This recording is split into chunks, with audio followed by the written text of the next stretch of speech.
to support our veterans in our local community. This is an amazing event.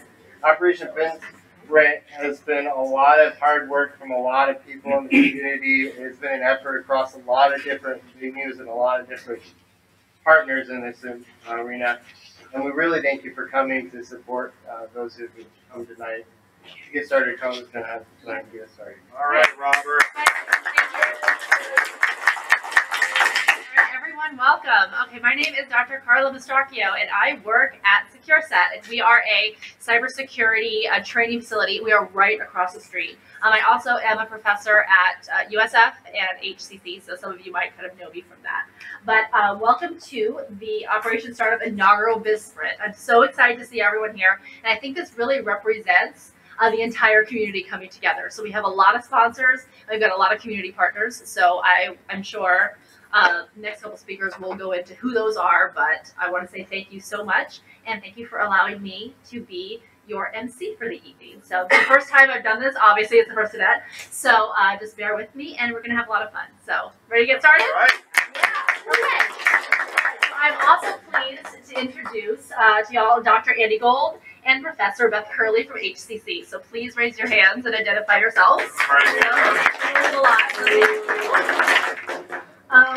And with that, I am going to ask the good doctor to come on up. Okay, I'll come on up. Thanks. Beth, do you want to come up too? Nope, you nailed it. All right.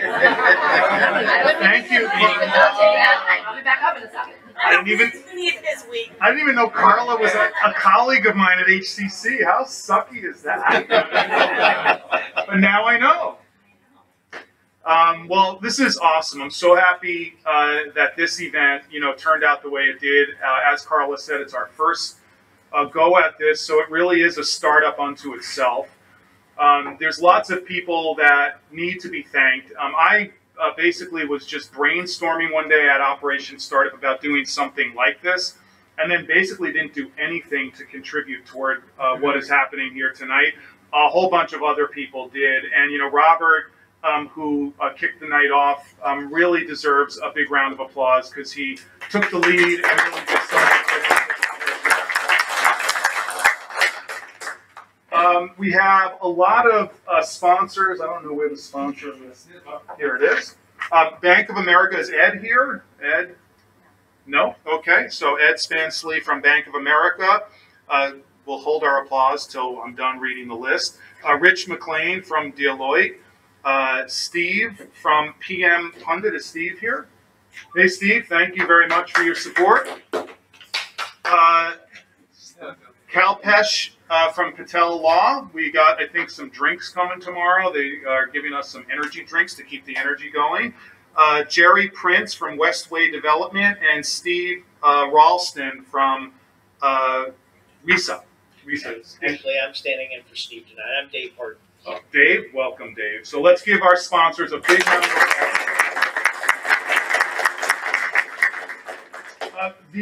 Really, the underlying purpose of this, other than to support our veterans in the community, is to really promote education and community building. That's really what we're all about at HCC, at Operation Startup. So we've got a number of key partners that have really come together to help make this event possible. We're going to start with SoftWorks, which is obviously the building that we're in. We've had some interactions with some SoftWorks personnel who work here.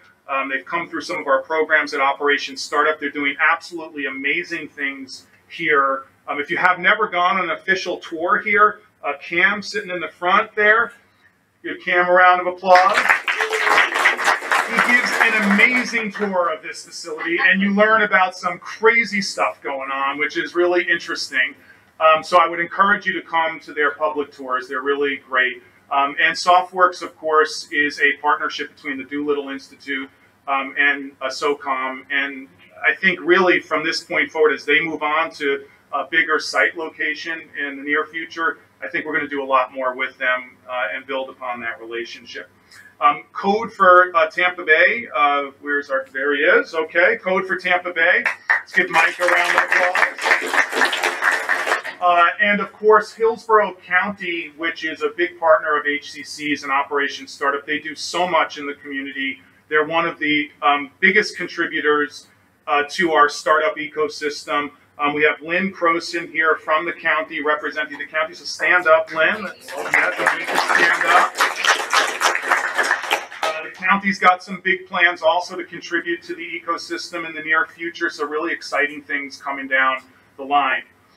The way this is going to unfold, and I heard Valerie Ellis talk about this. Where is Valerie? Where is she? Oh, there she is. Okay, so Valerie, I'm going to mention you at the end, and Rosie, but haven't gotten to you two yet. I heard Valerie say this event is really a combination of a startup weekend meets a hackathon. My original vision when I was talking to Robert about it was to just do like a one-day kind of event, but it kind of spilled over into like a 1.5-day event or a 24-hour event, which I'm really happy about because I think tonight's going to be fun, a good opportunity to network. Beer is always a great thing, right, Cam? Oh yeah, baby. So how it's going to flow is the Vetrepreneurs are going to come up here and pitch. They're going to get 1 minute or so. They'll have a chance to ask the community for people in the audience for things that they need or people that they need or resources that they need. People will have a chance to meet up with the Vetrepreneurs that pitch afterward and see if they'd like to join and form a team around those different business ideas and work over the next 24 hours toward building a prototype, a functioning prototype preferably, that solves some kind of problem that the Vetrepreneur pitches tonight.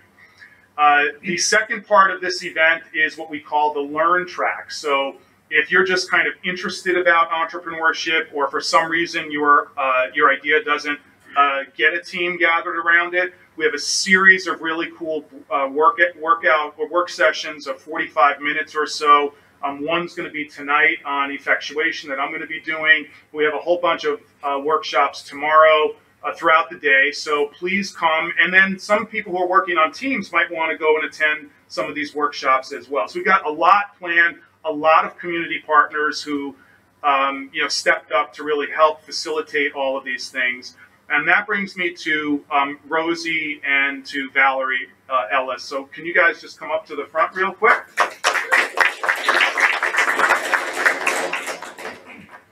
Okay, a little quicker, that's okay. All right, so you all probably know who Valerie is. Raise your hand if you don't know Valerie. Look at that, Valerie. You'll know me by the end of the night. All right, so along with Beth Curley, myself, these two young women are, really a big part of our team at Operation Startup. And they, along with Robert and a bunch of other people, really pulled tonight together and have done so much behind the scenes to make this happen. So I wanted to really acknowledge their efforts and let Valerie do her quick pitch about what Operation Startup exactly is, because she's so good at it. But let's give them a big round of applause.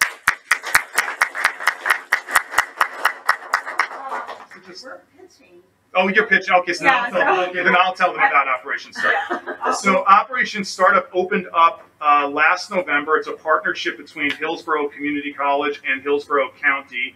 We operate out of the Entrepreneurs Collaborative Center on 21st and Palm Avenue, which is a wonderful facility where we have 1 million cups every Wednesday and a whole bunch of workshops and resources that the county offers. And Operation Startup has a footprint within that. It's a collaborative workspace and ideation lab for Vetrepreneurs to come in, work on their businesses, meet mentors, tap into all the resources that we've lined up, and hopefully make Tampa Bay become the Silicon Valley for Vetrepreneurs in the near future. We're working really hard toward that. We think that's going to happen. It's something that a lot of people are working towards, so we're really excited about that. We just opened last November. We've had a number of companies launch out of the center so far and a bunch that we're working with right now. So it's really been a great project, and none of it would have happened if not for the support of the county and our college and folks like this who have really dedicated so much time to it. So without any further ado, I think those are the main things I was going to talk about. We're going to move on to the pitching. So Carla, are you going to go through the people pitching? Excellent. I just want to say that when people pitch, if you've never pitched before, it can be a little nerve-wracking. It's hard to do, especially when you have 60 seconds to do it. So we're not expecting the pitches to be pitch perfect, so to speak. They'll be what they are, and hopefully you'll hear some creative ideas. but I'm sure everybody here will be really supportive of everybody who does pitch. So thank you so much for coming tonight. I hope you enjoy the rest of the next 24 hours or so. I tend to tune him out to hear him talk so often. I just want to make sure that you talked about location for tomorrow. I did not. Okay. So the location for tomorrow is not here. It's at the ECC/Operation Startup location, which is on 21st and Palm Avenue. The doors open at 8 a.m. We'll have bagels there in the morning and coffee and a whole bunch of different stuff. Pizza for lunch. Red Bull, sponsored by Patel Law. And it's going to be a really great day. So show up tomorrow at 8 o'clock. We've got, as I said, the Learn track for people that are just curious about learning about entrepreneurship and different aspects of it and working with their team. So thank you very much. I think that was everything I was supposed to do. And Park across Palm Avenue. Right, Oh, 21st and Palm? Is that what it is? Oh, park. Sorry, because several folks didn't read the parking instructions, I want to make sure you understand tomorrow. Do not park in the parking lot where the ECC building is, the parking lot across the street. The Because sheriff's parking lot. yeah, you will get towed. Not in the sheriff's parking lot, Yeah. but So. yeah. So Okay. it's right across the street on the other side of Palm Avenue. All right, thanks, Carla. All right, everybody. I'd also like to take a quick second to introduce Kim Nitschke. She's back there, and she is our time card holder. So people who are pitching teams, you're going to be given a minute. So please look back at Kim. Don't look at me because I won't have the timer. She does the timer right above her head. So she'll have cards. Yeah, Carrie's. I wanted to thank them too, because Yeah. Carrie Thank and you. Kimberly did amazing stuff. Yeah, You stand guys up so we can say, yeah.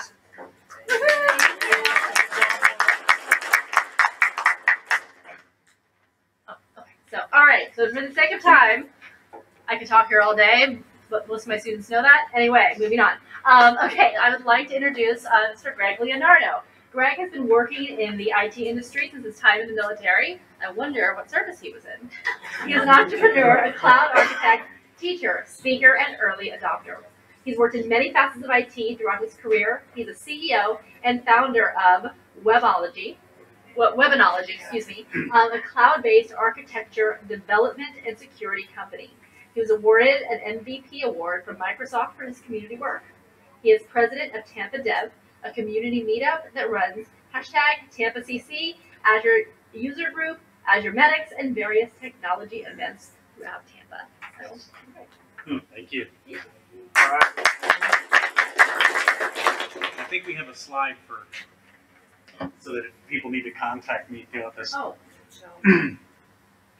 But one of the key facets that I linked up with Robert and we started talking, so I wanted to come share how, when I got out of the military, how I got to be a vetrepreneur, as they call it now, but we used to call it entrepreneur back in the day, because we made a whole lot of mistakes along the way and kind of had to figure it out. So I got out, I was in Gulf War Part 1, got out back in 1993. So basically I grew up throughout the time period and I basically became an entrepreneur. And one of the things I learned being an entrepreneur was the things the hard way. There weren't a lot of things in play for us to learn. There weren't a lot of workshops for us to go to. We had some basic ones, but not really. So as I started growing up through the entrepreneurship, I made quite a few mistakes along the way, lost a couple companies, built a couple more, and kind of learned that process over and over and over again. So as I started going down that path, I started figuring out how to do things correct. So I wanted to make sure in coming out and talking to folks as they're making that journey, here's some things that we did or that I did so that you don't make the mistakes. How to trademark your name, ensure you pick certain people, like setting your guidelines, putting your minutes together, incorporating yourself, giving yourself protection from different elements from a business perspective to a taxing perspective as well. So these are some key facets as you start hitting down that, because as an entrepreneur, we're really good at the thing that we want to do, right? We're really good at whatever that technology is. When I got out, I was into sound design. My first company was Stealth Enterprises. I made this thing, I did sound engineering. I did Bobby Brown's house. So I started doing things in around about ways for setting up different sound design things, and that's how I started.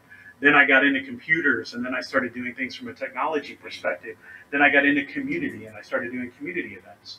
Because one of the things I do is I do run Tampa Dev, and we do a lot of community events, because I got into the business of, I give a guy a fish, I feed him for a day. I teach him how to fish, I feed him for a lifetime.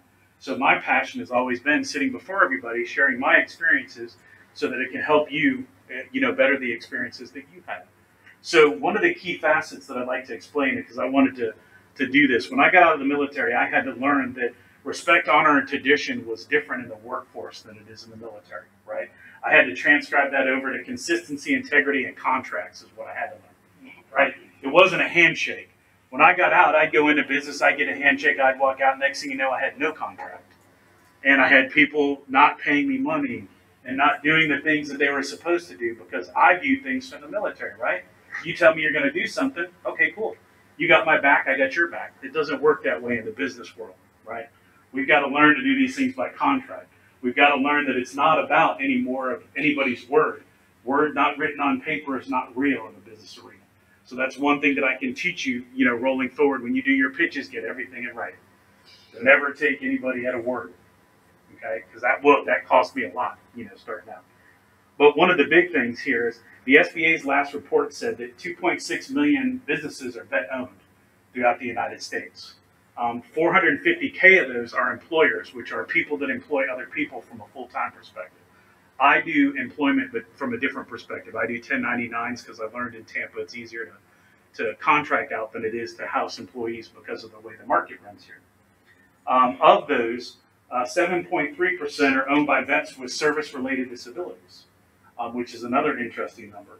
And that makes up 9.1% of all businesses in the United States are vet-owned or vet-run from a majority of a veteran perspective, with 57% of those being home-based, which the veterans have the largest amount of home-based. I think on average it's 51%.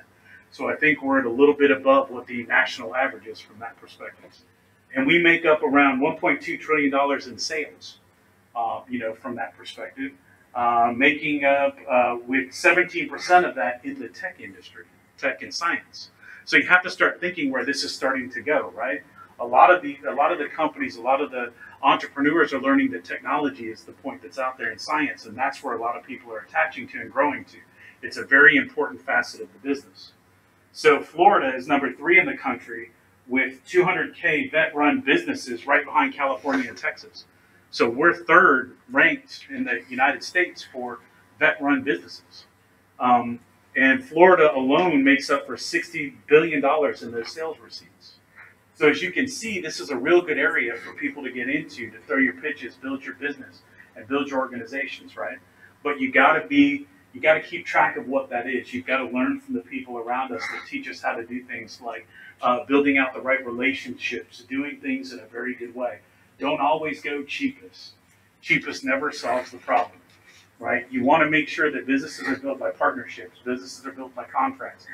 The way that you do things from the perspective of being able to partner or do something with somebody is that they constantly deliver the things that you need them to deliver, right? When you start your business, it becomes very catastrophic for you to take a hit from the perspective of somebody not delivering the thing on time because you're usually running a shoestring budget, or you're usually doing things from a perspective where money matters. So you just got to be real careful about it, right? You got to kind of weed past the folks that come in and give you a good sales pitch because you want to go past the sales pitch. You want to make sure, because I've made quite a few mistakes that way in my past. So you learn that, the guy doesn't deliver. 2 years down the road, you finally, have to involve attorneys. And I will give you something. Get a good attorney. If you start a business, the one thing you can never live without is a good attorney because they have these things from my service business called slow payers. And those can hurt businesses worse than anything, even not payers, because you have to chase them for money, which means it makes more time, right? So you have to, and you're paying people to do the work. So you're having to chase them around. So get a good attorney. That's always a nice thing to have. I hate to tell you, but they help out a lot. So good luck on your presentations. I'm happy for every veteran here that came back. Thank you for your service and your sacrifice, because it is a sacrifice. Now remember that people around you don't function the same way they do when you come out of the military. So make sure you go in with eyes open. It's a different animal out there. You're not the same boat. You can't look at a guy and say he's going to have your back, because it doesn't always work that way. So just keep that in mind. And without further ado, I will turn it back over. I'll let you, anybody needs any contact information, please let me know. I will be happy to assist anybody in getting connected with any resources or things like that. Just let me know. All right, thank you so much. Okay, so I'm going to introduce each group by number. I don't have the name and company, so when you get up here, I'm going to say group number one. Group number one's going to come up. They're going to say their name, their company, give a 1-minute pitch, and then when that's over, I will ask what you need. That way, those two things are separate and crystal clear. Don't look at that. Just look at her. Just look at the So time. don't look at that. Don't look at the time. There's a big sheet on that. Just look at him. 2 seconds left, 15 seconds, and then stop. Okay, cool. And there will be signs for each of those markers. All right, group number one, or team number one. Or person number one. Oh yeah, it could be.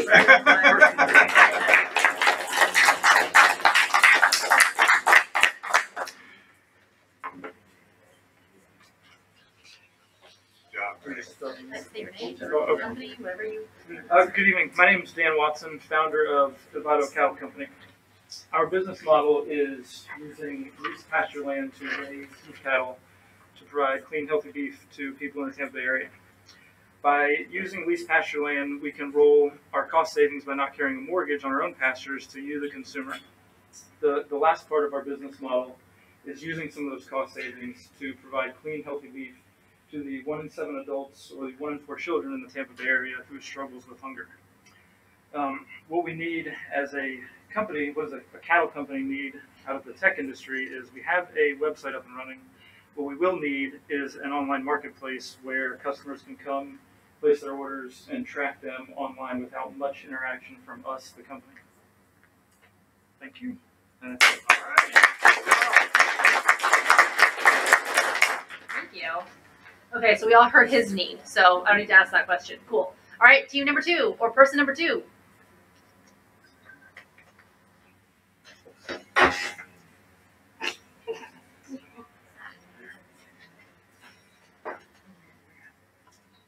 Whenever you're ready. My name is Mark Freeman, and the company that I am pitching to you is Dash Cunning Entertainment. So good evening. Thank you all for coming today. I really appreciate you taking the time to be here and be part of this Operation BizSprint. My company is an entertainment company, so it's not going to be something that is as tangible necessarily as some of the other presentations you're going to hear. I'm a storyteller. My degree was in film, but I have also studied mass communications and drawing and other media. So my company will be a storytelling company. It will be an entertainment business. I will be telling stories through video, through long form writing, and through cartoons. Thank you. And it's basically centered around a character, Dash Cunning, that I created, who's kind of a combination of James Bond and Indiana Jones. All right. All right, so what do you need? So I don't have a website that's developed right now. I really need help with like web design or graphic design. I don't have a logo either. I'm a mess.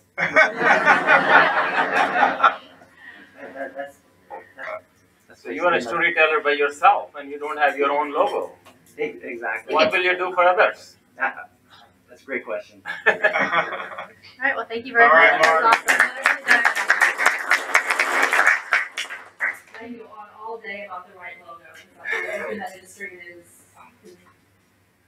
a lot of fonts and color choices. Is there a right logo? That's I'm sorry. Yeah. Yeah. Well, you know what? There's a right logo today. I will say to you, Michael Murphy Gallery on McDill. He went through 600 M's for the right M and the right font and the right color. So it is. People take this very, very seriously. So I feel your pain. It took 4 years Yeah. and 3 clouds. All right, number 3, team or person number 3. I'm sorry. Okay. All right. So hi, I'm Sam Waltzman. I'm with ConnectGo. We're a technology that was developed through Operation Startup and a few other community members, and we're a informational event discovery platform that lets you discover events based on the probability of you networking with the people that you want to network with. So we have a stunning set of designs. We actually even have a customer that wants to launch our product into 1 million users that they already have. So if you'd like to have a very impactful 24 hours that will help me build community in the veteran area, I would love to have you help us out. So I don't have much time left, but I do have time to show you that whoever comes and helps us out,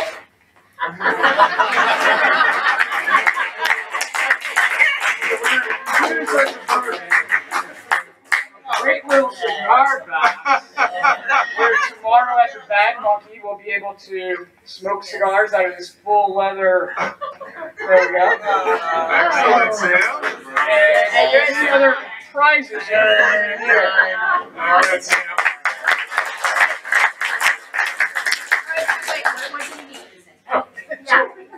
What we need is we have a. You need some cups? Yeah.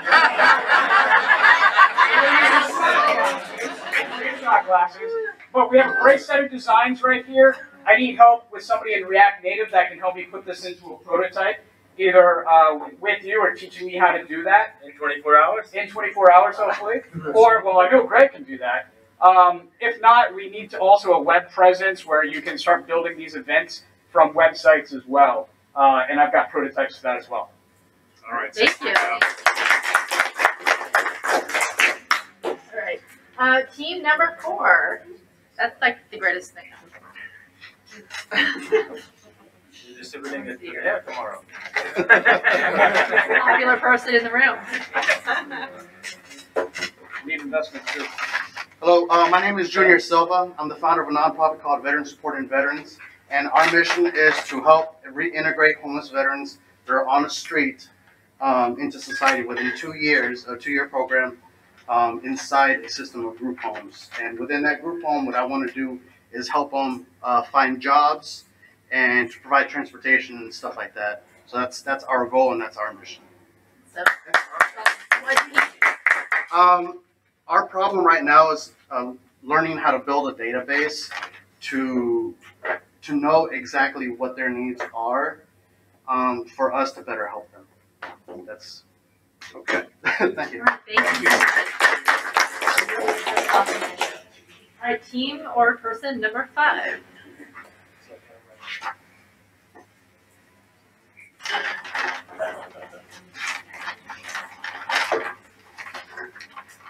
Okay. Good evening. My name is Wayne Budding, and the name of my company is AM21 Technologies, and my focus is additive manufacturing, or known as 3D printing. And I have a multifaceted approach. I guess I help companies to figure out how to correctly use it, if it's right for them. I have my own printer that I just got, that it's an industrial scale printer, so I can actually produce some very cool stuff. And I have some projects that I'm researching, that I'm working with researchers. I'm from Pittsburgh, actually, and came down here this week to interact with SoftWorks, who I'm hoping to have as a strategic partner. I'm a veteran, retired Army, and I do have my service disabled veteran and business certification already. So one of the projects I'm working with is to improve prosthetics that I hope to, I'm connected with the VA. These are titanium parts that can be 3D printed, much lighter weight than what they are now, and cost effective too. So Thank you. Good. What else do you need? I really just need some assistance with my business plan, just pulling together my plans and documenting them, and maybe doing some the business model canvas, take a look at different ideas there. And I've not done a lot of that. I think I have a lot of good ideas, but I just haven't put it all together into a documented plan yet. So nice. All right.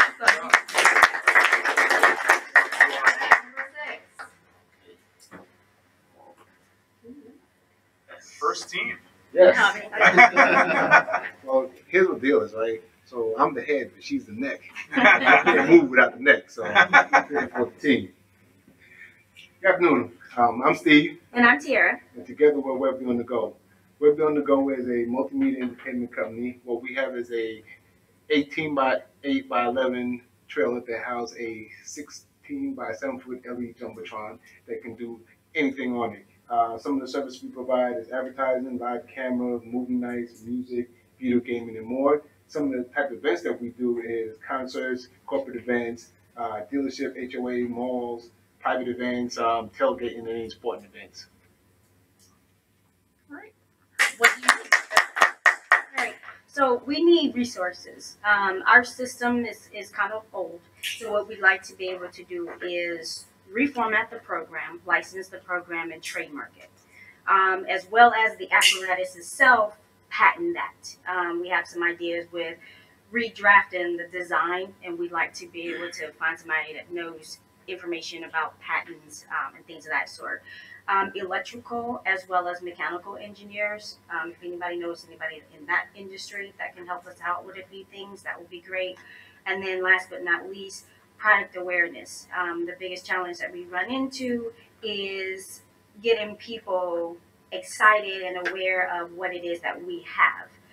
We've created a market video and we've sent it out, but it's still not enough. We still need that push. So of course, word of mouth referrals is always great. All right, thank you. That sounds awesome. All right, number 7. Oh, we have 9. All right, are we ready? Hello, everyone. Thank you for coming. My name is Teddy Ebanks, and I'm with Appleseed Investments. With Appleseed Investments, what we do is we find distressed properties. We invest in real estate. We find distressed properties and find the investor and try to help revitalize communities. We also help and we start doing creative financing especially with military personnel to help them get into houses instead of living on base through creative financing, lease options, subject to, and things of that nature. What do you need? What I need is to help with my automation as far as with my CRM. A good landing page that talks to my CRM so I can find out. And basically what our CRM is, that's where the money is, because we do our follow-ups and everything on there. So if they just in case they don't want to sell now, I can follow up 3 months later via text message, email, whatever way the customer or seller wants to get in contact with. And also have that connected with my MailChimp, PetLive call systems. I'm sorry? HubSpot. HubSpot. HubSpot or Salesforce. Both are good. Yeah. I have a Podio CRM right now, but I know I probably don't want to do it one time. It's okay. Both are cloud-based. Podio. I use Podio. And then in Podio, they have a workflow that I need help somebody to The marketing guy. Yeah, because I have another one called. Pitches will be after the pitches. Yep. Thank you. Yep. Good job, Teddy. All right, thanks. All right, number 8, please.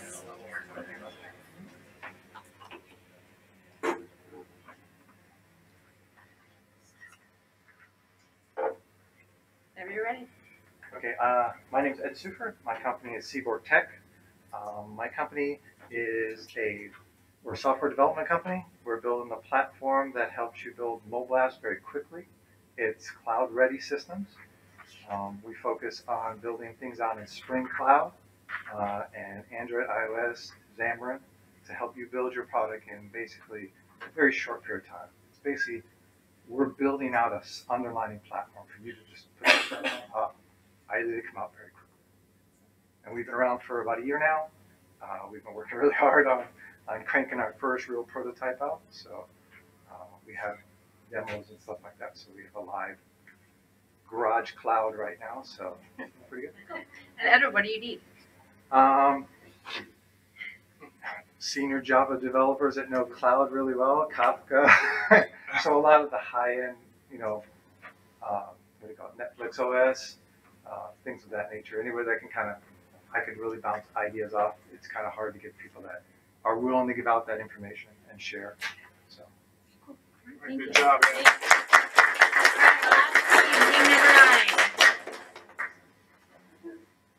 I forgot I include us in the number. I didn't know. All right, good evening. As I was already introduced, I'm Valerie Ellis. I'm the CEO of Luminary Global. For those of you who are not aware, HCC, or Operation Startup, is a partnership between HCC and Hillsborough County. It's an HCC program funded by the county, and HCC hired my company, Luminary Global, to build out Operation Startup. So I have a client, Operation Startup, that has a problem. And our problem is we need database development. Because we have revamped the program where the veterans come in and they take classes and go to events, and they earn points to have access to business advisors and lawyers and other volunteers that we have in the program. So I'm going to let Rosie, who's the operation manager for Operation Startup, explain exactly what the problem is and what we need to solve it. We need a CRM or a database of some sort. We don't have anything right now. We're working off Excel spreadsheets and duplicating materials and information from one to the next. The innovative membership levels that we have at Operation Startup allow our members to earn points for certain activities, and we have no way to track how they have attended an event without manually doing it from one spreadsheet to the other, and then cumulatively tracking their points so that they can exceed to another level or maybe earn some perks. We also want to be able to use that to contact them, send emails, and distribute information to them. Great. Thank you very much, ladies. No, please. Yeah, So it's the reason why we came up here with Luminary Global is because I think it's so important, and I'm so proud that HCC contracted a veteran-owned business to run, build out Operation Startup, because they're putting into practice what they say is important to them, and that's helping veterans in the entrepreneurship realm in the Tampa Bay area be successful post-service. So I just had to throw that out. Such a big one. All right, well, this concludes our pitch session. What we're going to do is we're going to kind of migrate out to the common area, and then phase 2 of the evening will start. So thank you, everybody. Thank you. I want to make it clear to everybody, one of the hopefully contributions that goes to make this little event is that any of these projects that people work on, whatever you can do in 24 hours, we all know it's not going to be enough. You're lucky if you get a prototype out of it, like was mentioned, hopefully a working one. But Code for Tampa Bay hopes to host events in the future where people come together in an open hack environment and all work together on projects.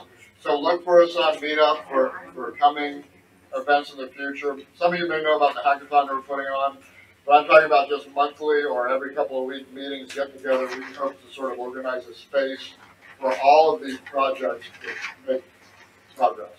Thank you, Mike. Thank you. That's very generous. Thank you so much. So, as Carla instructed, Mike, how do they get in touch with you? Bay meetups, and then there's codefortampabay.com. codefortampabay.org. And we'll have that information tomorrow for everybody that when you guys show up tomorrow. I'm interested. I just thought it was a good place to know this. No, that's good. Good plug. As Carla instructed, everybody can go outside, talk to the veteraneurs, find out if which company or which veteraneur is a good fit for your skill set and what resonated with you, who you want to help. At about 30 minutes, we'll round everybody up. Or I'm sorry. Once you make your decisions, either find Beth or Kimberly, and they will sign up for the veteraneur. They've got the sign-up sheets, and then we'll reconvene. We'll announce who the teams will be, and then I think some people, led by Sam, are going to Bad Monkey afterwards. Can we say who we have? So if you land up with team number 3, which was Sam, team number 2, Mark Freeman, team number 1, Dan Watson, or team number 9, Rosie and Valerie, you'll see me to sign up for their team. And I have Junior Silva, number 4, Wayne, number 5, Steve Webley, number 6, Teddy Banks, number 7, and Edward Seifert, number 8.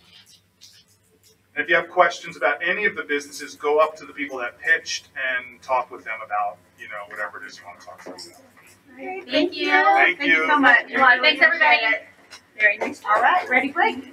Good job, Carla. So I have met you a million times and I haven't. So Nice to meet you. Yeah, your name's floating around forever. So Oh, yeah. nice. So when I work I work for this. Oh, I know. We love us. I love this. We had lunch, breakfast, I'm gonna try to get back to this for the fall, which is hard. I didn't do Saturday classes and this morning. I'm like, So He's so cool. He needs to do more with it. I know we wanted to talk about Jennifer. Yeah, we were going to take our entrepreneurship class and his communications class and kind of have them. I used to, I used to and I do, when I teach, I teach a business conference, and I've taught my marketing classes, and it's theory and basic media stuff. What I do is I have Doesn't matter. and they come in, I have my students, you know, they have a problem, I have them marketing and really good job because they're giving a class right now. So I teach the kids. So when they're talking about the idea, they go through. I don't get trying to have at least 100 days or something. Not just public speaking, but also how to get that elevator, how to get that 20 seconds. So we go and we need to go down because they're getting it.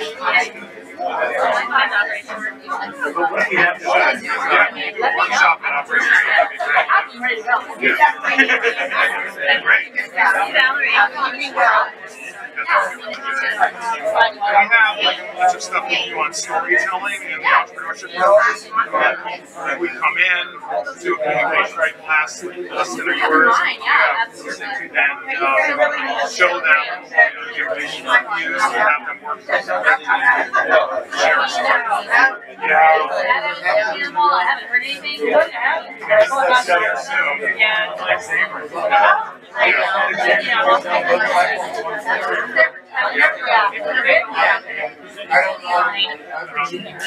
And then when that was off, we're getting a class in wiring. I don't give them a contract. Yeah. Right.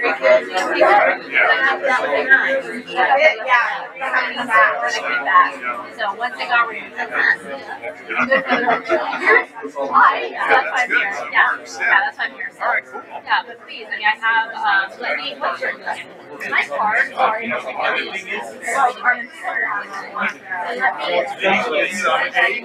A3 at ACCF.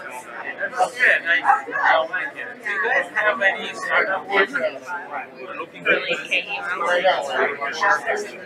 No, this is at HCCF. I don't have to have a number on there. Yeah, let's definitely do that. Yeah. All right, if you're going to be here for Andy's effectuation class, please have a seat. If you're not going to stay for the class, please exit the room. I'm coming up. Hi, it's nice You remember doing USF, right? You know Dinah. Yeah. She was my teacher. She just sent me a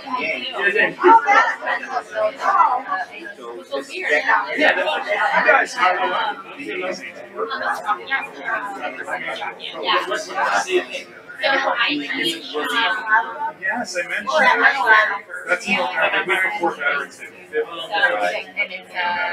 one, it's at the University campus. Monday, so I'm not going to Ocean Prime, but I'm our 5th annual one. We'll probably have like 2 or 3 veterans, active duty service members, spouses. Yeah. So maybe my friends I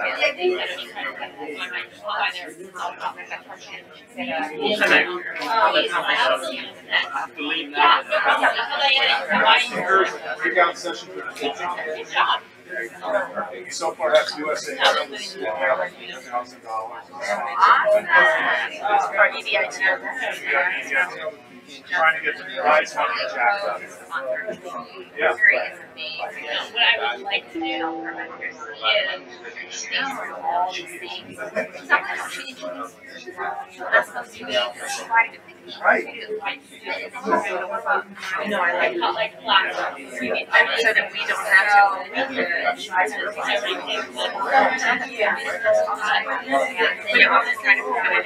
And this year, we have national conference.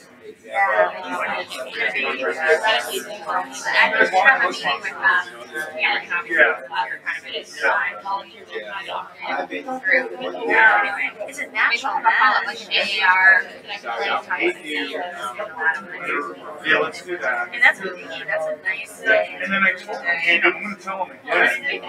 We want to try to get a footprint in the new building. Operation startup. like just a little satellite location there, sort of alert people that come to present ideas. If they're not really at that level, they need access to resources. Yeah. There's the operations startup desk over there, and we can kind of direct them back to the center. They'll know all the plans for the You know what I mean? Yeah. All that stuff. We only need like 10,000. That's it. Yeah, They never asked you. Yeah, well, you got to know him yet. Yeah, we worked with me. Yeah, two girls. You get so green his hand. Exactly, just so you can make sure you get something, right? You gotta start big. Yeah, exactly. Yeah, Got it. that's right. And I tried to tell All right, folks, are you all staying in here for this thing? Veterans Florida Entrepreneur Program? Yes.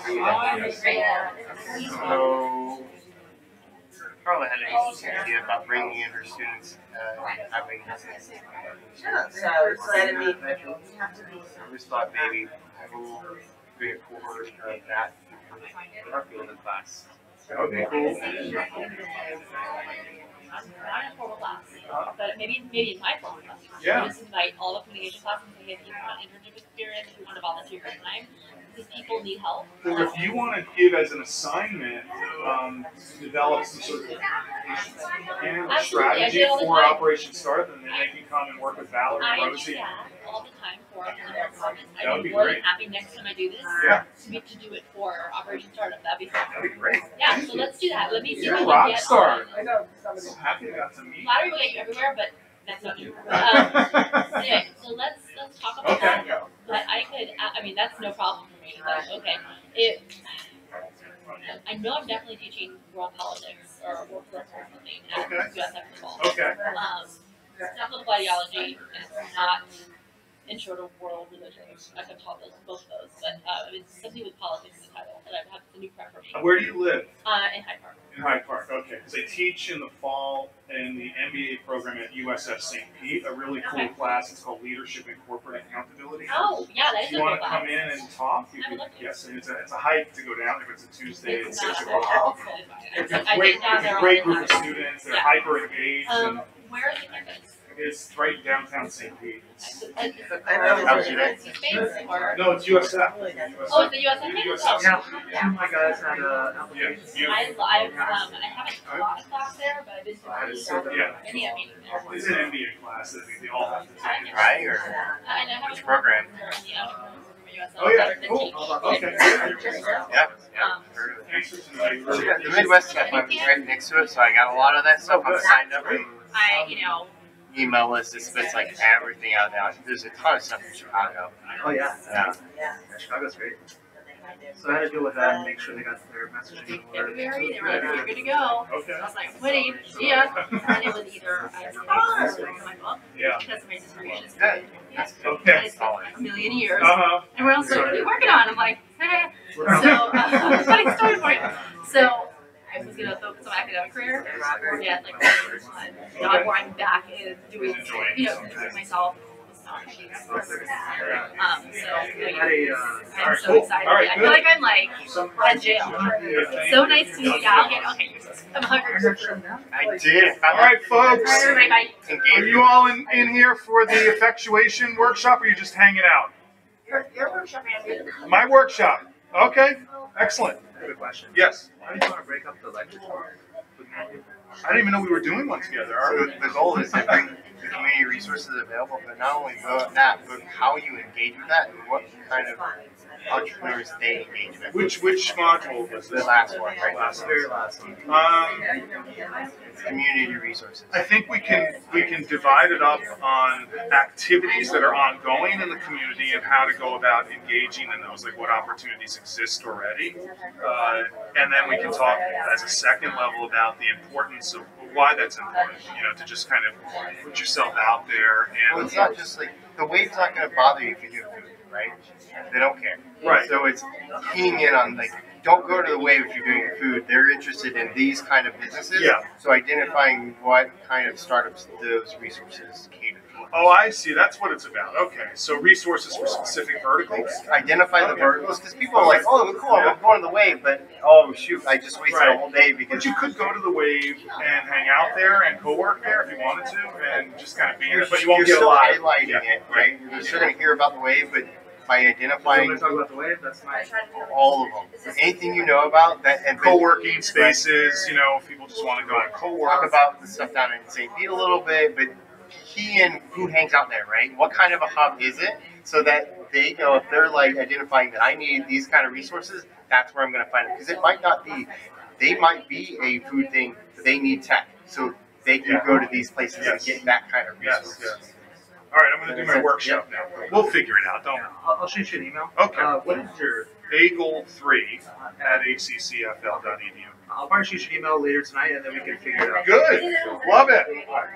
All right, folks. So if you're staying in here, I've got 5 loyalists. Excellent. So we're going to learn all about effectuation. Anybody know what that is? Effectuation? I don't know what it is. You have no idea. Okay. So it's totally cool, effectuation. There's a woman by the name of Saras Sarasvathy. She's a longtime social entrepreneur, and she teaches at the Darden School of Business at the University of Virginia.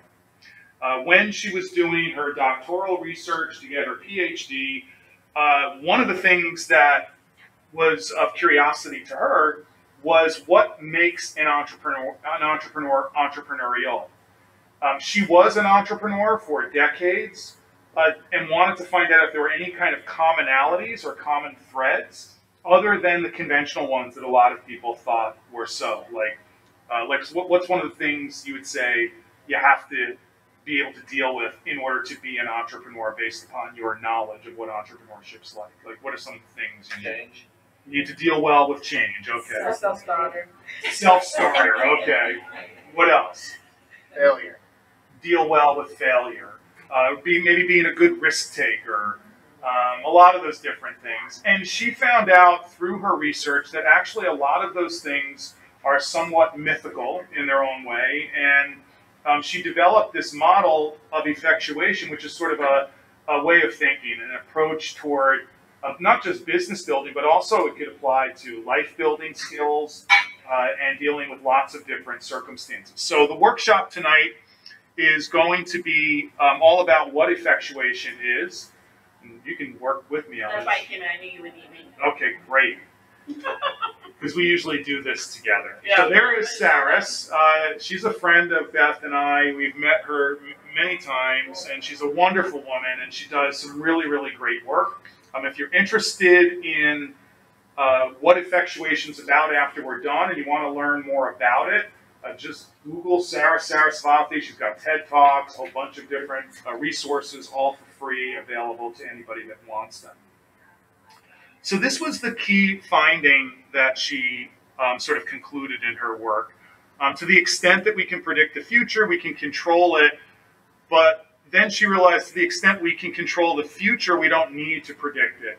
And what she basically was trying to say there was that the common way of approaching problem solving has always been and still is to a large extent. Like if you go study business, let's say, at a business college somewhere or university or community college, it's all about goal setting. You know, like set a goal to strive toward, and then accumulate all of the resources that you need to kind of get you to where it is you need to go.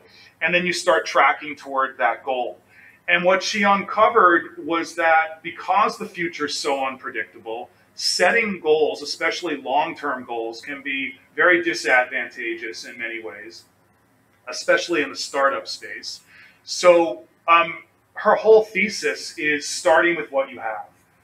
Not searching for things you don't have, because that can be very wasteful and it can be very, very, very inefficient when you're searching for stuff that you may never, ever, ever be able to acquire. It could be $50,000 that you need or you think you need to start your business. It could be, as we heard tonight, I need a technology person that knows this coding language or that coding language.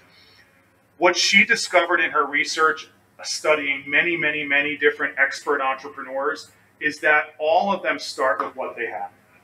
And then there's other elements of effectuation that we're going to talk about when we get to those slides. I want to talk for a moment about this man here, Nassim Taleb, because I think this really underscores everything that effectuation is about. Nassim Taleb is a Lebanese-born finance person who has a large hedge fund today, a money management fund. He has a PhD in statistics and no longer believes in statistics being a predictive tool for the future. He learned that years ago, everybody used to think that all swans in the world, this was back in like the 1600s, were white. And then there was a discovery of a black swan in New Zealand, and everybody was like, oh my gosh, you know, all swans are not white. There are swans of different colors. And because it was sort of an unforeseen event, he realized that there's no way of investing in the stock market in his world and being able to predict the future, because something could happen any day that could kind of upend whatever it is your plan is. So what he does, I don't know if many of you know much about the stock market, but I'll just show you something that he does that's kind of interesting. The Dow Jones Industrial Average, which is a stock market index, like when you hear at night on the news, the market was up 20 points, was down 70 points. Typically, they're talking about the Dow Jones Industrial Average. It currently sits at a level of 21,000 points or thereabouts, something like that. When you read this book, The Black Swan, what you learn is that the only thing he's sure of every day when he wakes up in the morning is that he has no idea what's going to happen the rest of the day. That's the only thing he knows with conviction. So what does he do with this money that he manages for other people? Well, each month he places investment wagers, so to speak, in different investment byproducts. And he bets that in 30 days, the stock market will go up to 30,000 points. And he simultaneously invests money into these derivatives that say the stock market's going to go down to 10,000 points in the same 30-day period. And every month, the stock market never goes up 10,000 points and never goes down 10,000 points. And he loses that money every single month. It's a little bit of money because those are like ridiculous investment bets to make. Like 30 days, the market's going to go up 50% or down 50%. Never happens. But occasionally, there are black swan events, unforeseen events that happen that nobody saw coming. And all of a sudden, the volatility in the marketplace is accelerated. So, of course, a good example of this when he first started was in 1987. In October of 1987, on one day, I remember that day because I was working on Wall Street at the time, the stock market dropped and lost 23% of its value in one day. Did anybody know it was going to drop on October 19th, 1987? No, nobody knew that was going to happen, but it happened. And he made for his clients on that day, he didn't know it was going to happen, but he was positioned for it to happen. He made a little over $122 million for his clients in one day. Years later, in 1992, the same thing happened. And then, of course, sadly, when 9/11 happened, did anybody know that terrorists were going to fly planes as weapons into buildings? Of course not. Nobody knew that.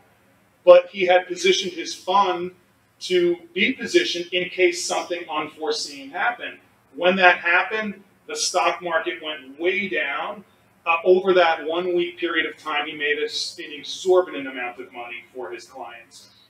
He wasn't happy about making money in those circumstances, but that's kind of his logic. His logic is stop trying to predict the future and realize that because the future is so unpredictable, you need to have a different way or mindset of approaching things. So Sarasvathy kind of ties that or tethers it back to startups, because if you've ever started a business, you know that there are so many things that cannot be predicted.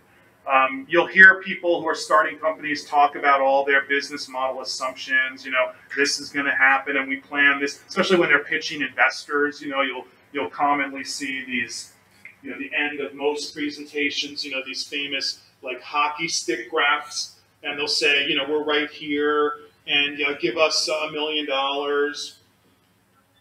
and in 7 years we're going to be here, and you're going to make $1 gazillion.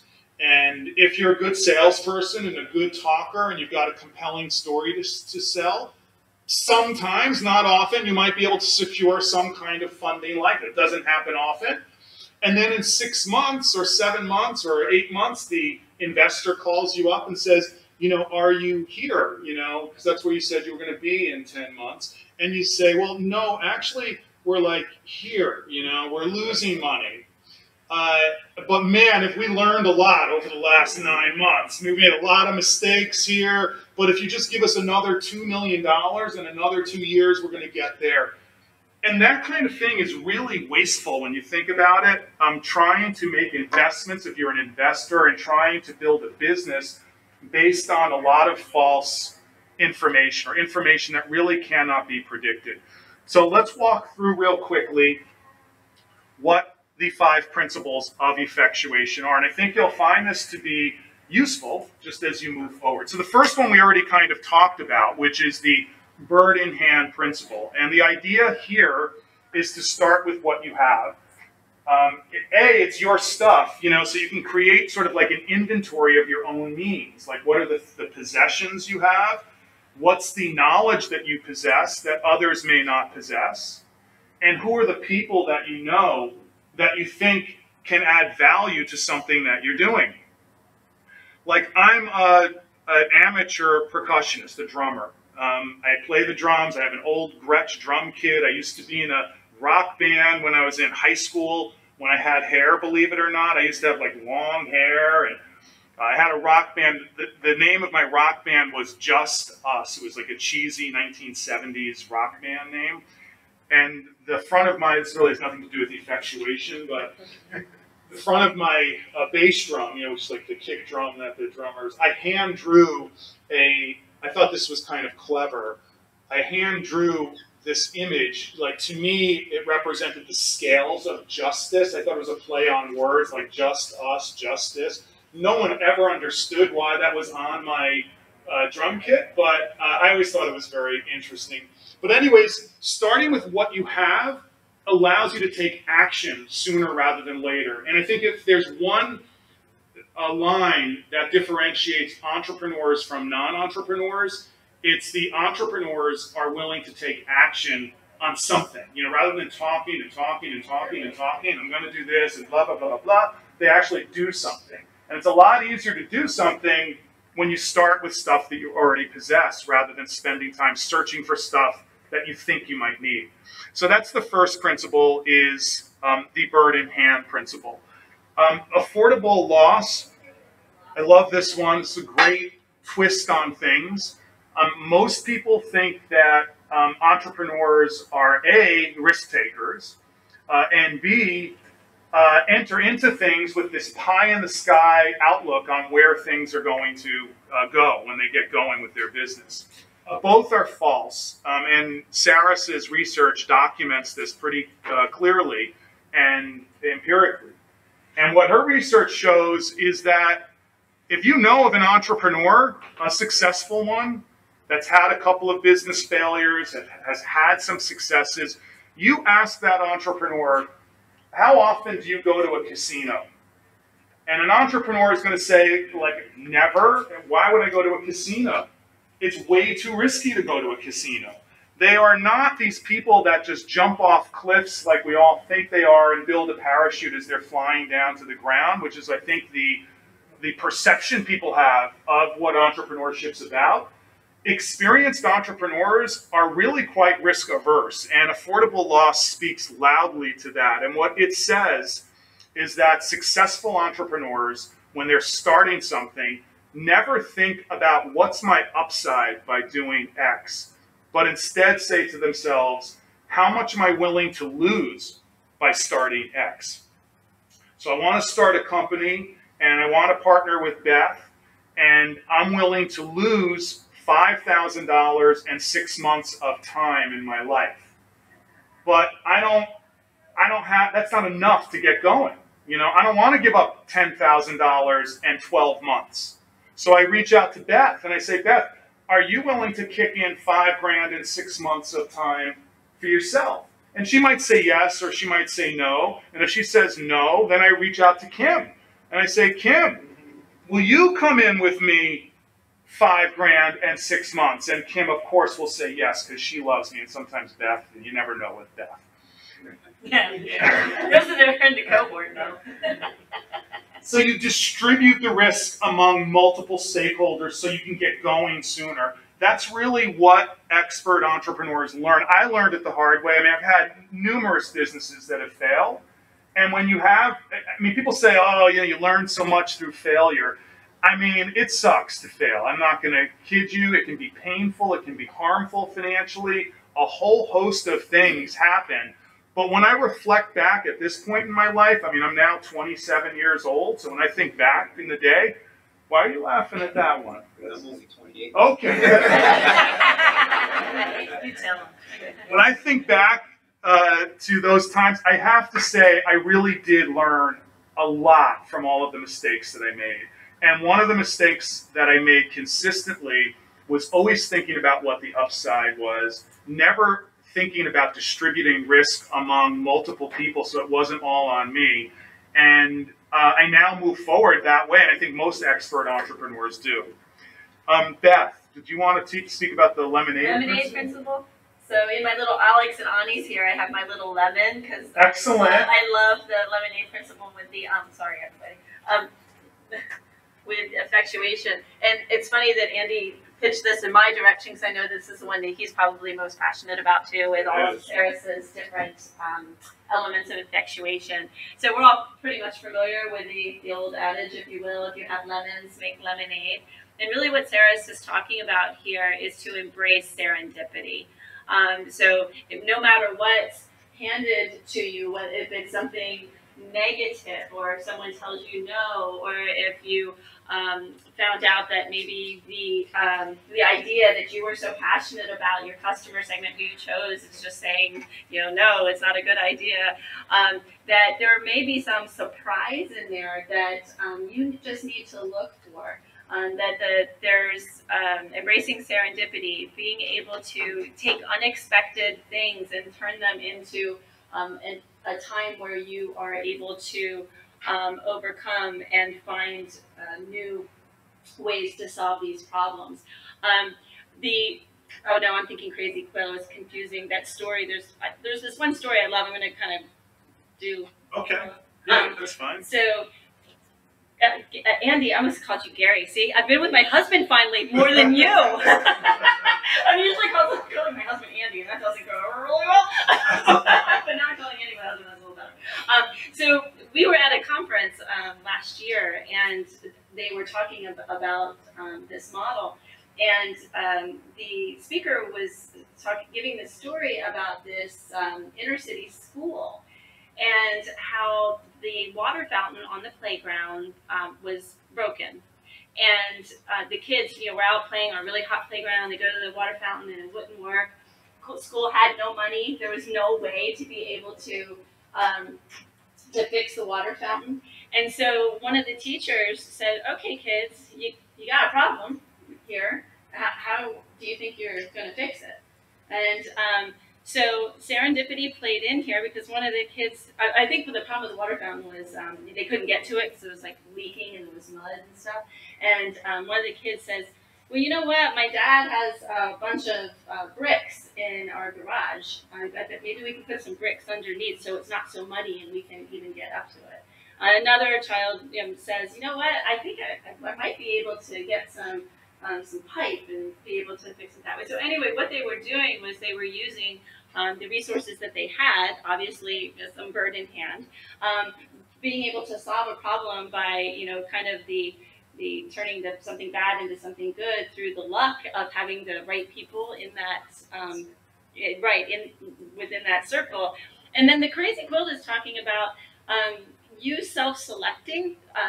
So basically what will happen is people will want to get on your bus and they want to be a part of what it is that you want to be a part of. And sometimes these people can be really, really great and you want them to be a part of what it is that you're doing. And then there's people that kind of bring it down. So you'll notice that there's the little X's through some of the people. I see that happening already, right? So those that really believe in what you believe and want to be a part of what it is that you're working towards, fixing the water fountain or not, they self-select to be on your team. But then there's this one point where you have to realize, are these people bringing me down to the point that I'm not able to function, and or that I can't achieve what it is that I want to achieve? And so you kind of get those people off of your crazy quilt. So the quilt is really made up of people who self-select because they believe in the same thing that you do. And I know tomorrow we're going to be talking about why a little bit. They get your why, and that makes your team even stronger. Also, the Lemonade principle, serendipity, when you study famous entrepreneurs or even successful entrepreneurs, it plays such a critical role. Like, people think that most entrepreneurs that you know of that are famous had like this sudden aha moment in the middle of the night, and it's like a light bulb went off, and light bulbs are often associated with entrepreneurship and startups. And her research, and I really agree with this, showed the exact opposite, that really what fueled a lot of these businesses that you know of that have reached a certain degree of scale are businesses that had these really random things happen that were unforeseen. So one of the stories we like to share, just as an example of this, is a story about a man by the name of George Crumb. Has anyone ever heard of George Crumb? It's so funny that his name is Crumb. Yeah. After you hear about this guy. So George Crumb was around in the mid-19th century, the 1850s, in upstate New York, in the Adirondack region of New York State. He was an African-American male that had a dad who was like a cook and would teach him, you know, as a young child, how to prepare dishes and be self-sufficient and all of that stuff. So he took a liking to cooking, worked his way up to becoming a chef at one of the hotels in the Lake George area of upstate New York, and took enormous pride in delivering, you know, really beautiful looking dishes. And anytime a customer would complain about something, he would fix it and prepare it because the customer was everything as far as he was concerned. He had very thick skin. He didn't take it personally. There was one customer that came into this hotel that notoriously always complained about everything, and he always fixed it. And on this one day, I don't really know, I haven't gotten to the bottom of this story. He was in a bad mood, George, this one day. And he showed up to work and he's cooking. Maybe he had some stress at home, whatever the case might be. So the man comes in, this customer, and he sends back his dish. And he's complaining that the potatoes on his plate are undercooked. He can't even stick his fork into them. You know, what kind of potatoes are you serving in this fancy restaurant? So George is mad. And he says, you know, I'll show him. So he takes the potatoes and he slices them into these very, very thin wafers, flash fries them, puts them on a plate, and says if he thought it was hard sticking a fork into an undercooked potato, wait till he tries to stick a fork into these thin potato wafers. They're going to crack as soon as he does it. And of course, the potato chip was born. George Crumb went on to found a company called the Saratoga Chip Company. He is credited with being the original creator of the potato chip as we know it today, had an enormously successful business, ended up buying his own hotel and restaurant. And that's a really good example of, on that day, something happened that set him off, that caused him to do this, that led to this whole industry being born as a result. Another story of serendipity in play is there's a company called 1-800-GOT-JUNK. Anyone ever hear of this company, 1-800-GOT-JUNK? It's a franchise company, very successful company. The founder of that company was in his senior year of high school, failed one class that he needed to graduate from high school, came home to tell his parents. His parents were like outraged at him because he was expected to go on to college. And they said, look, if you don't get a job in the next 30 days, we're kicking you out of the house, sort of like tough love kind of thing. So he was nervous. He's driving around looking for some kind of job. He gets hungry one day, decides to drive through a McDonald's drive-through. And on that day, at that moment, because he was hungry, at that McDonald's, McDonald's. He drives through. He's waiting to pick up his food. There's a beaten up pickup truck in front of him with on the back, it's hand painted. It says Mark's Hauling. We haul your trash. And he thought to himself as he's waiting for his food, you know, I've got like $2,300 saved up from different jobs I've had in high school. Maybe I'll just buy a beat up pickup truck, hustle around, knock on people's doors, see if I can haul their trash. And that's exactly what he did. He called it initially, the company was called the Rubbish Boys, plural, even though it was just him. And he got a shirt with his name on, the name of the company on it. And he would knock on people's doors saying, you know, we haul trash, you clean out your garage. It took him 10 years to reach $1 million a year in annual revenue. And 1-800-GOT-JUNK today does $2 million every day in revenue. And when you talk to him, I've had the chance to meet him once at a conference that I went to. He will credit almost everything that he has built to that random occurrence at that McDonald's of him having just driven there at that moment. And I think you've got to look and peel below the surface when you hear these stories of success stories. If you want to read a great book, if you haven't read it, Malcolm Gladwell is a wonderful writer, wrote a book called Outliers. I don't know if anyone ever read that book.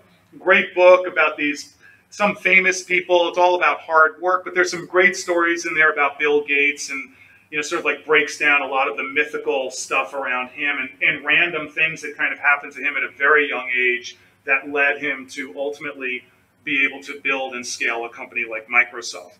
So that's kind of why serendipity is critically important for successful entrepreneurs.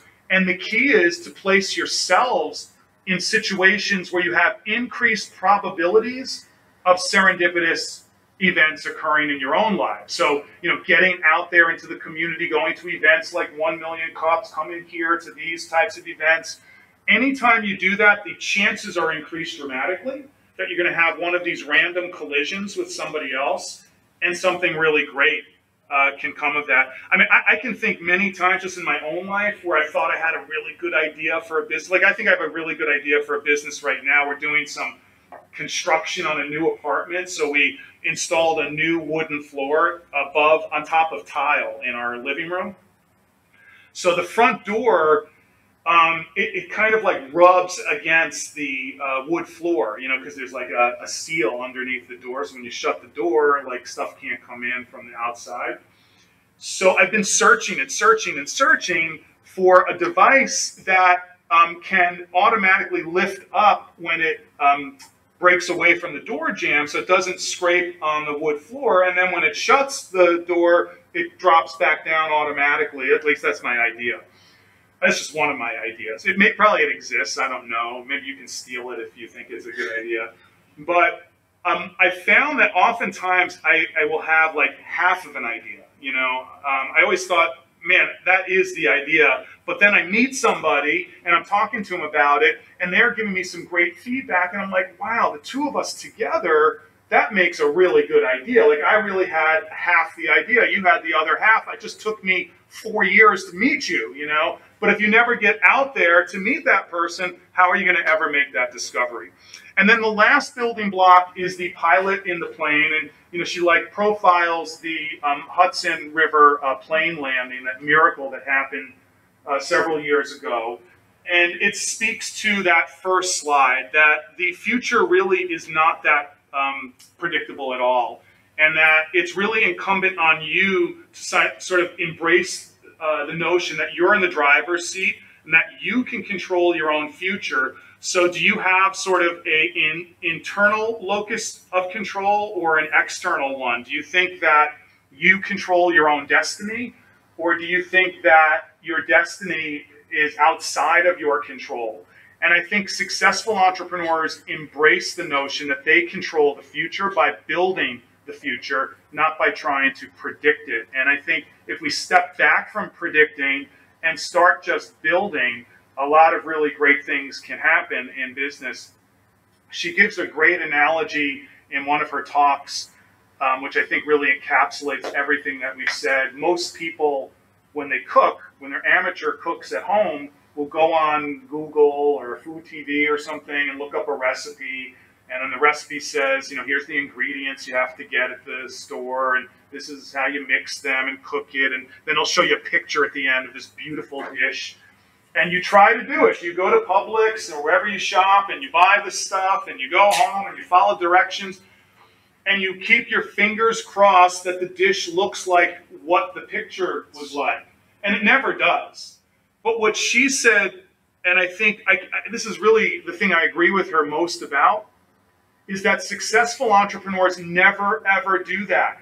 What they simply do is they go to the refrigerator that they have, they open it up, they look to see what ingredients they have, and they just start cooking with what they have. And then really meaningful dishes can come from that. New recipes, new ways of doing things, ways of building upon other people, and so on. And I think in that there's a really beautiful lesson in effectuation, which is that if you just took a moment to stop and sort of assess all the stuff you already possess, because we all kind of take things for granted, things we know, people we know, and stuff that we have, and we really seriously inventory it and say, gosh, I do know a lot about this and a lot about that, and I own one of these things, and I know this person that knows a lot about social media or whatever the case might be. I think I could get going sooner rather than later with something, rather than searching for stuff that I absolutely don't have and may never be able to have. So that's really what effectuation is in a nutshell. Is it's a totally different way of, I think, approaching life, but startups in general, and embracing the idea that action is the most important part of getting started. Because if you never take action, well, then you're just you're like a dreamer. You're just talking all the time. You're not actually doing anything. So are there any questions about effectuation that anybody might have? The timing is, we're running early, so Valerie wanted this done at 8. Oh. So it's 10 up. Excellent. Perfect. So that was good. All right, so if there's no, you have a question. Yes, sir. At what point would you deviate from the plan? So let's say you're cooking this dinner and you have a flavor for something. So you have this resource, but you're like, at what point do you stretch to make it, to go from the old way of doing things where you're gonna like actually try to make something happen that you don't have, and bridge the gap between the two? Can I take it? Sure. Right off the top of my head, I was already thinking about, okay, I don't have an ingredient that I need, but my next door neighbor does. Okay. Okay, so you're going to pull in that principle of who do you know, what can you control, and I'm going to walk next door and I'm going to find that. And you're not like, I'm kind of like I'm saying more like, when am I planning to aspire to something I don't have? So like I'm making a dish, I'm not going to deviate from my dish, but at the same time, I'm thinking in my head, like scaling or something like that. Right. So what I know what you're saying. Yeah. So because we have this argument all the time. Yeah. We do. So what I would say to that is, once you start cooking, yep. AKA building a company or a product or whatever, you're going to learn that, through sharing it with other people. Like, come over, I made this funky egg dish with hot sauce and, green beans and whatever, And you taste it, and you're like, the green beans, totally nasty. You got to get rid of those. But you might want to think about adding blah, blah, blah, whatever you come up with. So I start modifying and iterating it based upon feedback that I'm getting from somebody else.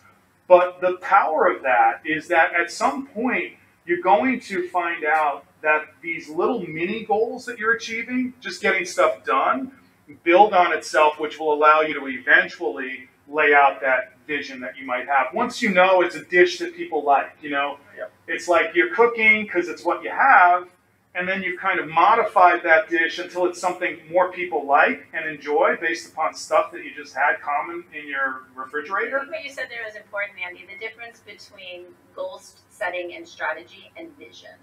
And understanding the difference between those two things. So if there is a vision that you can see what that company is going to be, those incremental goals are the ones that you're able to effectuate.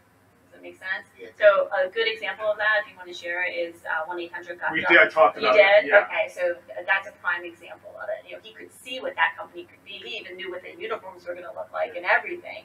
But it took him a long time to get there. Exactly. He could see it, but he had to take those incremental steps in order to get there. He said, I could be the FedEx of trash removal, And basically that's what he did. So that's a good question, though.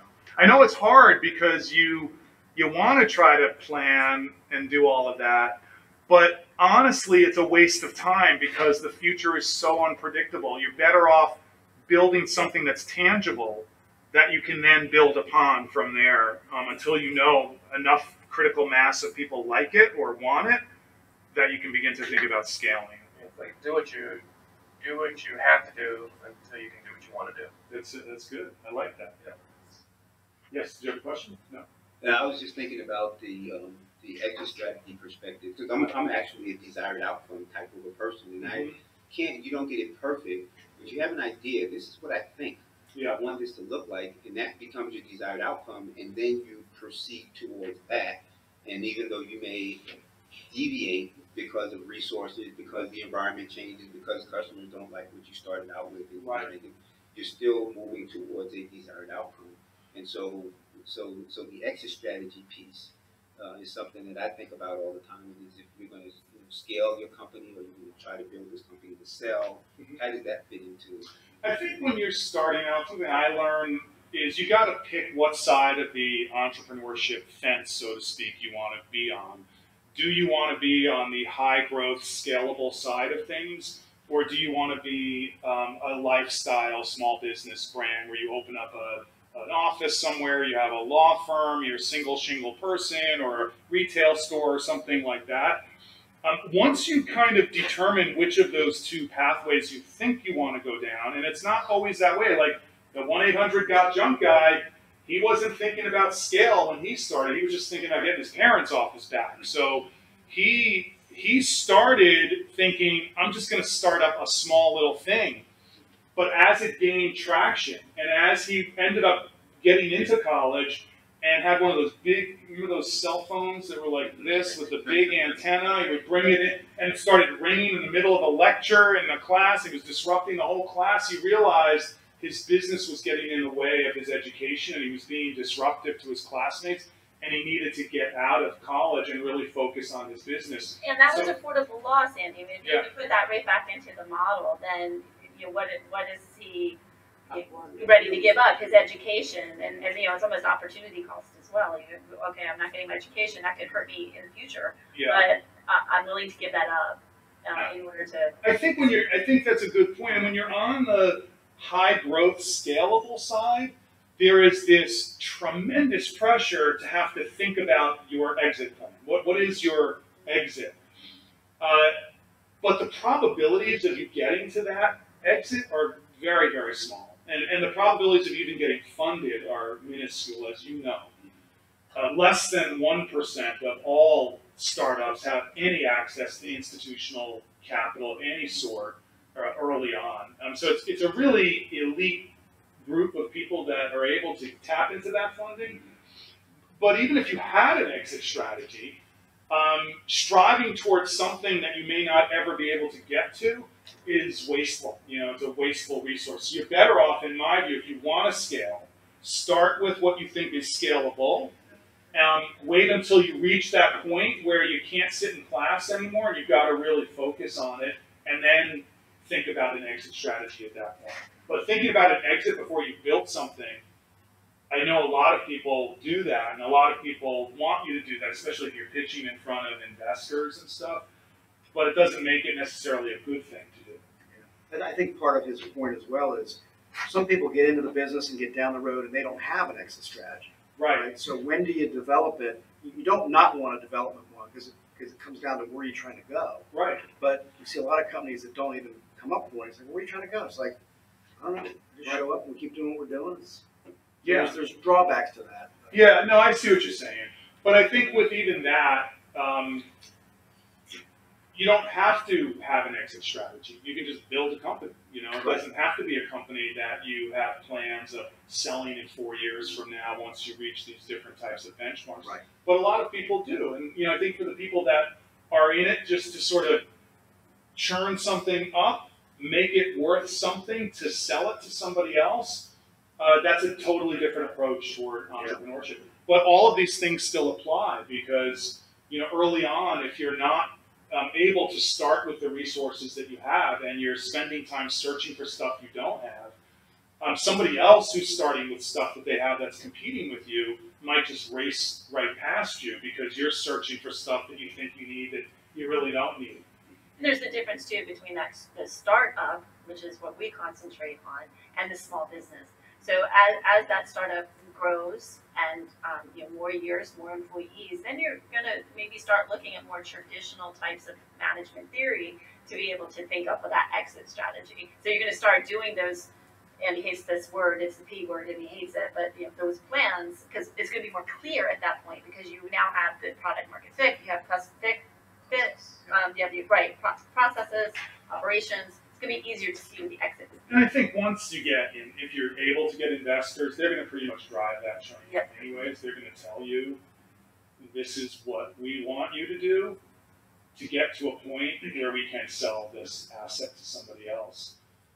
And there's a lot of people want, that kind of investment capital, but if you ever have gotten it before or you get it, there's a lot of downsides to it as well. You can lose an immense amount of control over what your original passion and vision was for what you were trying to do. And then you get totally off course, that could be very problematic as well. Any other questions?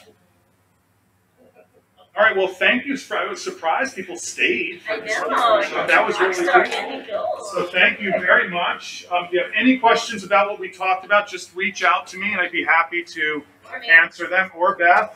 And we're there tomorrow. Yep, and we'll be there all day tomorrow. So have a good night. We're headed over to the Bad Monkey if anyone wants to meet us there for a beer. No? Valerie has to announce the team. Oh, okay. I mean, you guys don't have to stay if you don't want. Anybody in here want to be? Andy, ask him. What? We asked what? Anybody in here want to be on a team? Does anybody in here want to be on a team to work with the team tomorrow? Some teams still need some love. All right, let me get, Good job, there, go. Ow! I'll give you a grant. Yeah, okay. I was like, see, put together We did. Are you making that? Oh. No, I wish it was. This gives you We had the air to the jack end, and I was reset how to steer right now. Turn.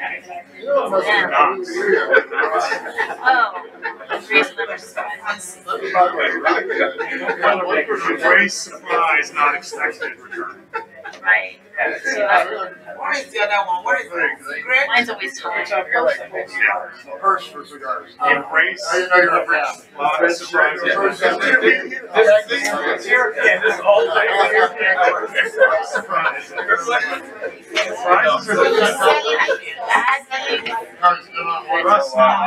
So we will have some long arguments.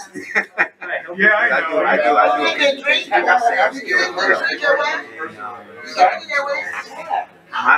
My whole premise is working with micro businesses, people that have little to no making put them out of business on the system. How do you manage those resources effectively to grow? And the idea is making the right decision at the right time in the right order. And that's very difficult. I'm pretty good acquired. And I went through all of this with my first business, and I've been competing since that point.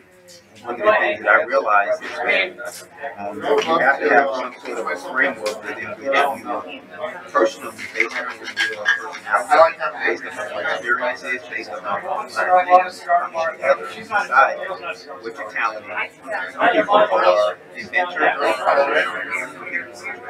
My definition is they can take an idea and turn it into money, and some people are executives, which is me. I can be profitable, operating, and skilled. But I'm not an inventor. And I'm talking more about before you're even a and that's what I'm talking about too. So before you get there, if it's your own resources, right? I learned the hard way to become increasingly restored as I made mistakes with my own resources. Exactly. And so what I'm talking about is actually figuring now there's all this risk out there. And when I started my business, I had resources. I didn't want to risk my family resources on my business. I created this bubble over here that I functioned in. I said, this ain't pay for itself. This is not. I'm not going to spend money on my family. Exactly. So what I started to think is, I said, maybe this shouldn't be going that way. You sit down and say, okay, I want to build this business. I'm an inventor, I'm an innovator. I don't really want to have a business. I want to be an executive. I want to build a business to sell. That's my strategy starting out. I'm choosing. But now it's a decision. And then what I tell people, I say, just start out and decide to do a sales strategy. Because and if the business happens to sell, if you have a sales strategy, I just don't want to, or somebody comes in and says, I love what you do, I want to pay a lot of money for that. But by having a strategy, because if you have a sales strategy, you'll go with you'll go to the bank, you'll take huge cash and you'll hire people. We're doing a team presentation. Yeah, but I'd like to see it. All right, everybody. So, again, thank you so much for being here tonight and volunteering your time. It's very, for me as a 21-year retired Army First Sergeant, it always makes me feel good when I see our community members wanting to help us veterans succeed in business post-service. So this is pretty much how we broke it ended up, is that we have some veteranpreneurs who have some volunteers to help them with their business problems, and we have some veteranpreneurs that some of our business development team members thought needed to be built out some more. They needed a little bit more mentorship to formulate their business needs.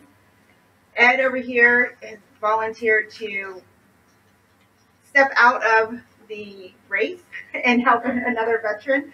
As well as Rosie and I will be floating around because we found out that there are some commercial products, I guess products, is that the right word? Products out there that might be able to help us out, so we're going to do research tomorrow. So first we have Steve, what's the name of your company name? Weebly? Oh, Weebly on the go. Steve, no, the other Steve. Yeah, how do I pronounce your last name? Natchke. Natchke. He was a mechanical engineer, which is one of the things that they requested. So, hey, that's awesome. And Eric Weaver, who is going to help them with their patents. Awesome. Right, Eric. Who's Eric? He's here somewhere. I just saw him. He's over here. Oh, there he is. He's hiding. He's hiding. All right, we have Wayne, who has the prosthetic invention piece.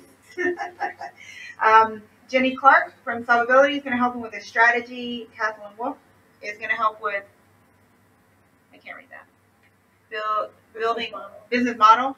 And Dave Sherman is going to help, oh, you're an engineer, Dave? Yes. What kind of engineer? Aerospace and mechanical. Nice.